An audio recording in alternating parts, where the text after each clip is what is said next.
भोकरदन तालुक्यातील औषध विक्रेत्यांनी अखिल भारतीय औषधी विक्रेता संघटना AIOCDच्या देशव्यापी बंदला पाठिंबा दर्शवत 20 मे 2026 रोजी एक दिवसाचा बंद पुकारला आहे। इंटरनेट फार्मसी आणि ऑनलाईन माध्यमातून होत असलेल्या कथित बेकायदेशीर औषध विक्रीच्या विरोधात हा बंद आयोजित करण्यात आला असल्याची माहिती संघटनेच्या पदाधिकाऱ्यांनी दिली। अखिल भारतीय केमिस्ट संघटनेच्या वतीने आपण आज दिनांक 20 मे रोजी आम्ही केमिस्ट भोकरदन शहरातील केमिस्ट बांधवांनी बंद पुकारलेला आहे। त्या संदर्भात आम्ही निवेदन देण्यासाठी माननीय तहसीलदार साहेब यांच्याकडे जाणार आहोत आणि भोकरदन शहरातून बंदला 100% प्रतिसाद मिळत आहे। याबद्दल सर्व केमिस्ट बांधवांचे धन्यवाद।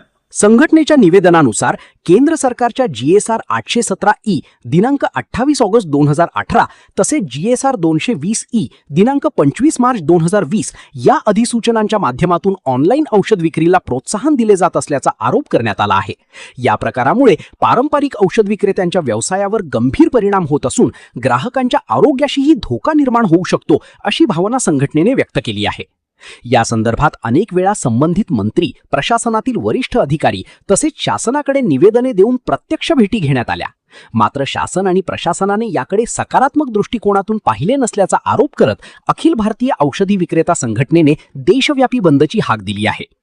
भोकरदन तालुक्यातील सर्व औषध विक्रेते या बंदमध्ये सहभागी झाले असून 19 मे 2026च्या मध्यरात्रीपासून 20 मे 2026च्या मध्यरात्रीपर्यंत औषध दुकाने बंद ठेवण्यात येणार असल्याचे सांगण्यात आले।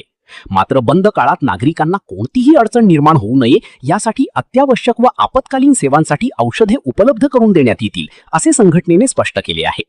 या निवेदनावर उपाध्यक्ष किरण राजेंद्र बावस्कर, जालना जिल्हा, तालुका अध्यक्ष अनिल शामराव दळवी, नामदेव रामचंद्र जगताप, नरेंद्र हरिश्चंद्र आंधळे आणि शरद शिवाजी थोटी यांच्या स्वाक्षऱ्या आहेत।